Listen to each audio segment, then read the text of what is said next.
Hey everybody, it's Jason Blaha here, and today I want to chat with you guys a little bit about the fact that we really cannot fully separate size and strength. And I know people love to argue about this, and I'm sorry, but it's not based on the available evidence.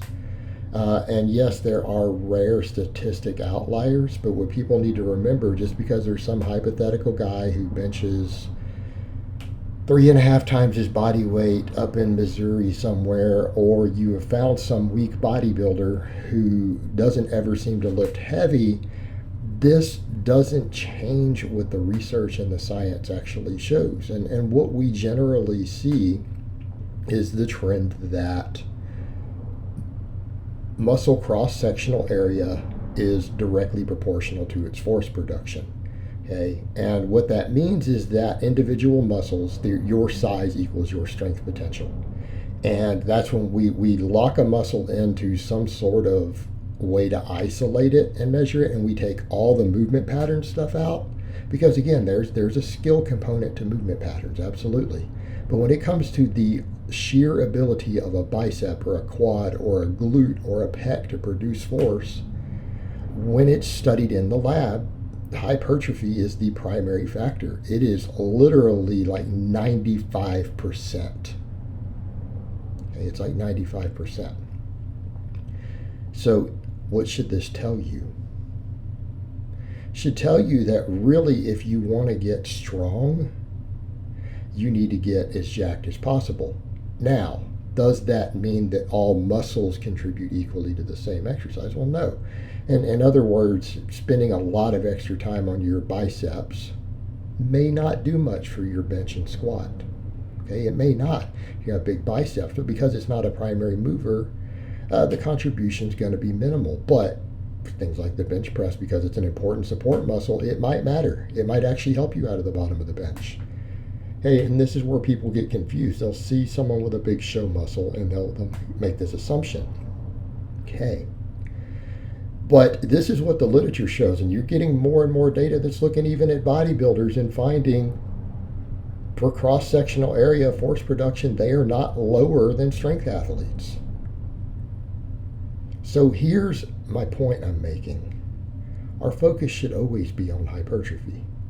Hey, and every coach knows this, and they get field athletes ready, football players, everything else, where they always say, put muscle on them, put muscle on them. This is what the best coaches know. Because they're not necessarily testing a 1-rep max. So in other words, they don't necessarily have to have the skill component to max on a squat or a bench press. But if they have the muscle to hit those sort of big elite lifts, they're going to produce force any way we need to produce it, right? And it's going to carry over to their sport-specific applications. In other words, if you build an enormous amount of muscle and then you come in and you do practice some heavy squatting and deadlifting, okay, but your back is thick, your glutes, your hamstrings, erectors, adductors are all thick, and you have really put some serious muscle on them, you're going to have a real big squat and deadlift real quick.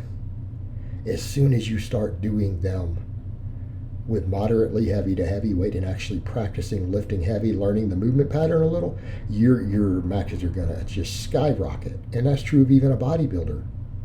Okay, look at Stan Efferding. Perfect example. Pro bodybuilder, built in enormous amounts of size, crossover, does powerlifting also, and the guy breaks world records. So I'm suggesting to you that get as big as possible. Now people say, well, what about relative strength? Well, then maybe you need to be leaner. Okay, let's talk about that.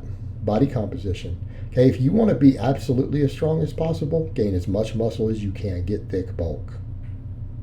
If you want to have good relative strength, fill out your frame with as much muscle as you can, and then diet down. That's what you see me doing these days, by the way. Right? I built a monstrous base, squatting and deadlifting over 600 pounds, bulked up to, in my early 40s era, bulked up to 245 that I've been cutting down. Okay? And then I'll regain some of the muscle I've lost and things. And we'll continue to hit elite numbers, but at lighter and lighter body weights. But I built that base. You build that base. And look, we can talk about neural drive and everything else, but here's the thing. That has to be peaked and it fades real quick. Yes, you can squeeze a little more out by neural drive, by practicing maxes, things like that.